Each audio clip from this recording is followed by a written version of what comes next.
السلام عليكم، اهلا بيك في قناة بسوهات. يا ريت قبل ما تتفرج على الفيديو تعمل لنا سبسكرايب وتعطينا لايك وتشارك الفيديو مع اصحابك لو الفيديو عجبك. اهلا بيك.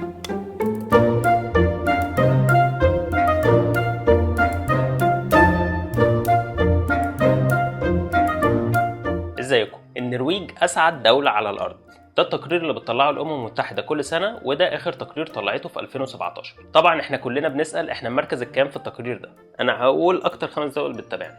مصر في المركز ال 104. الناس عمرها ما كانت مبسوطة. السعودية المركز 37، المغرب 84، والعراق 117، والأردن المركز ال 74. وكمان النرويج هي أكتر دولة ازدهارا في 2017، وده للسنة السابعة على التوالي. ومن سنة 2012 ساعة ما الأمم المتحدة أصلا قررت إن هي تبدأ التقرير ده كل سنة، من ساعتها النرويج بتطلع من الخمسة الأوائل كل سنة. والسعادة هنا مش فلوس، طبعا الفلوس هي جزء يعني من السعادة، بس في حاجات أساسية هم بيعتمدوا عليها وهم بيطلعوا التقرير ده. بس حاجة أساسية في التقرير ده هي نصيب الفرد من الناتج المحلي، وبعد كده العمر المتوقع اللي هو الصحة، يعني متوسط الأعمار يعني هناك. أصل أنا لو ضامن إن بلدي فيها رعاية صحية هبقى مبسوط. وكمان ما عندهمش فساد خالص. برضو أنا لو عايش في بلد يعني الدنيا فيها شفافة ومفيش أي فساد، أنا عايش متضايق ليه؟ والدعم الاجتماعي والحرية وسخاء الدولة مع مواطنيها والحكم الجيد. I mean, is it true? Is Norway that happy all the time? I think Norwegians are quite happy, but I think it's for a lot of different reasons that most people would think. Obviously, having a stable economy, the fact that your kids' schooling is free, the fact that you have access to healthcare when you need it, the fact that you have a social system that will take care of you if you get sick or if you're not able to work for other reasons. People need to feel safe, and if you don't feel safe, you're not happy. طبعا أي بلد أصلا هيبقى فيها الحاجات دي كلها هتبقى أسعد دولة في العالم. Första spørsmål. Hvorfor er det Norge lykkeligste landet i verden? Det lykkeligste? Ja. men det Hvem sier det? i Alle som 2017. vet det. Ok. Kanskje fordi veldig mange i Norge har arbeid. Kanskje fordi det er mange som tar utdanning i Norge. Det er et mange har høyere utdanning. التأمين الصحي ببلاش، رغم ان في ناس بتشتكي من البرود بتاع موظفين اللي في المستشفيات، بس لسه طبعا الخدمات الصحية ممتازة وفوق ممتازة كمان. وكمان موضوع المساواة ما بين الست والراجل، لازم 40% من اي مجلس إدارة اي شركة في النرويج تبقى ستات، وتلت البرلمان ستات. حتى المساجين اللي في السجون هناك سعداء، عندهم انترنت في الزنزانة. فيعني مش بس اسعد شعب في العالم، لا ده كمان اسعد مساجين في العالم. كمان الدولة بتشجع جدا على الاستثمار. كل سنة عدد المليارديرات بيزيد سنة بعد سنة. آخر تقرير طلع سنة 2017 كان بيقول إن في 285 ملياردير. طبعا ده رقم كبير جدا بالنسبة لعدد السكان هناك اللي هم 5 مليون نسمة. في حاجة بقى هموت وأقولها، موضوع الأورورا أو الشفق القطبي. اتفرجوا على اللقطات دي عاملة إزاي. دي ظاهرة عمري ما تخيلت إنها حقيقية، غير لما قريت حاجات تثبت إن ده حقيقي فعلا، والفيديوهات دي محدش بيضحك علينا فيها. في مكان في النرويج بتحصل فيه، وده بيكون نتيجة اصطدام الجسيمات اللي طالعة من الشمس مع العناصر اللي في الغلاف الجوي للكرة الأرضية، يروح عامل المنظر اللي انت شايفه قدامك ده. تحفة يعني، سبحان الله. في مدينة في النرويج اسمها ترومسو، كل سنة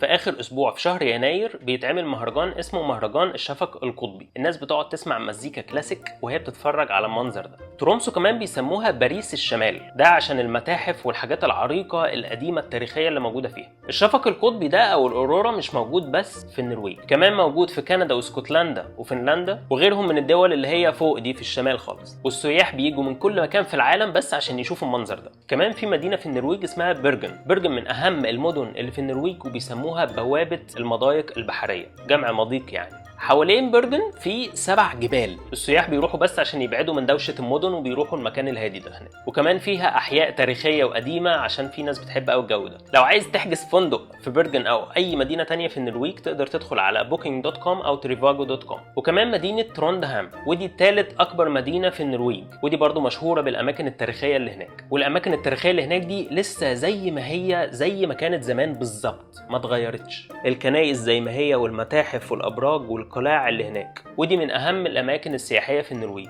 لو عايز بقى تعرف اسعار الطيران من المكان اللي انت فيه لحد النرويج، ادخل على skyscanner.com وشوف المده اللي انت عايزها في التاريخ اللي انت عايزه. عموما النرويج فيها 1000 بحيره. مش بس الطبيعه حلوه في النرويج، كمان البيئه والهواء نظيف. النرويج فيها اكبر نسبه عربيات بتمشي بالكهرباء في العالم، وده بيساعد طبعا على البيئه ان هي تبقى انضف بكتير. سالت علي محميد وهو عايش في النرويج بقاله 3 سنين، ايه اول حاجه لفتت نظرك لما وصلت؟ قال لي الديمقراطيه، وان هم هناك بيمارسوا حقوقهم بكل حريه. سالته كمان على العيوب، قال لي ان هو لحد دلوقتي ما شافش اي عيب والله. بس احمد مصعب وعمر الجندي عايشين هناك وقالوا لنا شويه عيوب، ان الجو دايما برد شتاء وصيف. هم طبعا بيقولوا ان الصيف الجو حلو، بس بالنسبه لنا احنا هناك برد، يعني درجه الحراره في الصيف ممكن تبقى 16 17. بس المهم ان في الشتاء لما درجه الحراره بتبقى مثلا -5 والشمس طلعت، الناس بتبقى طايره من الفرحه. واليوم اللي بتطلع فيه الشمس ده خليك عارف ومتاكد ان الشوارع بره هتبقى زحمه جدا. اي بقى بارك جنينه كده ولا الشواطئ ولا في اي حته هتبقى زحمه موت. بص، هي النرويج فيها 2 شتاء، واحد ابيض وواحد اخضر.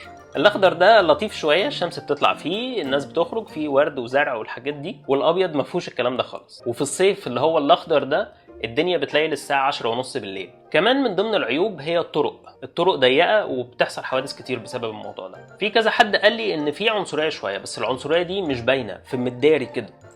معي شخصيا ما حصل موقف عنصري. ممكن طبيعة المكان اللي أنا فيه، يعني طبيعة الشعب شعب طيب، بس لا يخلو في أي بلد بالعالم من العنصرية، ولكن القانون هنا يحمي الجميع.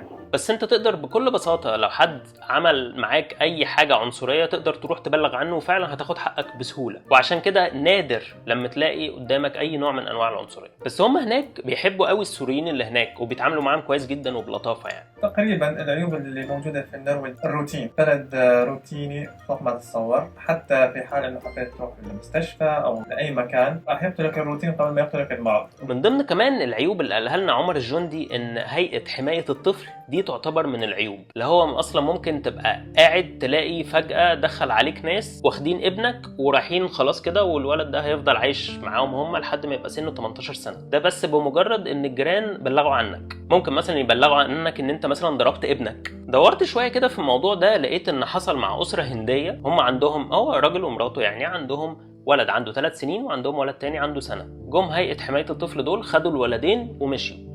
بيقول لك بقى ان يعني هم خدوهم عشان لقوا ان الاب والام بياكلوهم بايديهم مش بالشوكه او بالمعلقه، وبينيموهم معاهم في نفس السرير. فخدوا العيال، واحد من الجيران بلغ عنهم وخلاص كده. محاكم بقى وحاجات بس عشان ترجع عيالك، يعني ده لو عرفت ترجعهم. وده ما حصلش بس مع الهنود، ده حصل مع فلسطينيين وسوريين عايشين هناك وفعلا مش عارفين يجيبوا عيالهم. وفي ناس بتقول خدوا الإقامة، أنا مش عايز أي حاجة بس هاتوا عيالي بس. كمان من العيوب إن المعيشة غالية جدا هناك. النرويج هي السادس على العالم في غلو المعيشة، مش عارف مين وان، بس سنغافورة واليابان والإمارات تقريبا العاشر مثلا، سويسرا. المعيشة غالية، يعني تعتبر أكثر بلد أوروبي من حيث غلاء المعيشة، لكن في المقابل رواتب قوية. وكمان عشان الضرايب كتير كمان، لدرجة ان في ناس بتسافر السويد، مش بتسافر السويد جنبهم، يعني في ناس بتروح السويد عشان يشتروا حاجاتهم من هناك، لان هيوفروا 40% من الاسعار. بس ده طبعا يعني مرتباتهم كويسة جدا. النرويج نسبة الجواز قليلة جدا، وهم اصلا ممكن يعيشوا مع بعض عادي جدا كده من غير جواز، وده حاجة عادية جدا وبتحصل هناك كتير. بس قلة الخلفة دي كتير جدا هناك، لدرجة خلاص النرويجيين بيقلوا. يعني راجل من كل 4 رجالة في النرويج ما عندوش اطفال. الستات ممكن تبقى عايزة طفل بس الرجالة مش عايزة، فالموضوع بيوصل في الاخر يا اما ينفصلوا يا اما يعيشوا من غير اطفال. اوسلو العاصمة هي معروفة باسم One Night Stand Capital of the World، اللي هي يعني عاصمة One Night Stand، ليلة واحدة. طبيعة النرويجيين معروفين اصلا ان هم باردين شوية. لو في فندق مثلا او بار، بس في فنادق مثلا، معظم الفنادق ما كانش كلهم، هتلاقي الموظفين اللي شغالين في الفندق كلهم سويديين، لان السويديين بيعرفوا يتعاملوا مع الناس كده وبياخدوا ويدوا بتاع، انما النرويجيين لا خالص. والنرويجيين مش بيتكلموا مع اي حد كده في الشارع، مع الغرب مثلا، يعني في المواصلات العامة او في اي حتة مش بيتكلموا مع حد خالص. والنرويجيين هم اكتر شعب في العالم بيقروا، اصلا الكتب هناك ما عليهاش ضرايب، يمكن عشان كده مش عارف. وبمناسبة الضرايب بقى، الضرايب كتير جدا في النرويج. ضريبة على الدخل على الأقل 28%، وضريبة القيمة المضافة 25%، كمان ضريبة على التلفزيون، وضريبة على البنزين، وضريبة على السكر، وضريبة على الأزاز البلاستيك. كل دي ضرايب، فالدنيا غالية جدا. المواصلات العامة حلوة جدا هناك، التاكسيات غالية جدا ومفيش أوبر. مع ان اللغة الرسمية في النرويج هي نرويجي، بس عدد الناس اللي بيتكلم انجليزي في النرويج اكتر من عدد الناس اللي بيتكلم انجليزي في كندا. 86% من النرويجيين بيتكلموا انجليزي، و78% بيتكلموا انجليزي في كندا. Bra at det er viktig å få flyktningene som kommer til Norge, enten å få de ut i arbeid, eller få de inn i studiesystemet til å ta utdanning for å komme seg i arbeid. Og, så det tror jeg, det ser man at det er veldig, veldig viktig.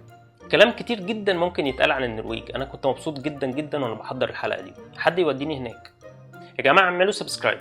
انا بقالي كتير ما اتكلمش في الموضوع ده، يعني اللي يتفرج على الفيديو ويعجبه يعمل سبسكرايب عشان توصل لكم فيديوهات الجديدة اول باول وتشوفها عندك على طول. شكرا جدا جدا جدا لكل الناس اللي ساعدتنا في الحلقة دي: احمد مصعب، وعلي محميد، وعامر عبد الله، ومحمد الحامد، وعمر الجندي. Varsågod! Tusen tack, Shatun. واستنونا واستنونا في الحلقة في الحلقة الجاية الجاية من من بيسوهات. بيسوهات. يلا يا عم بيسوهات.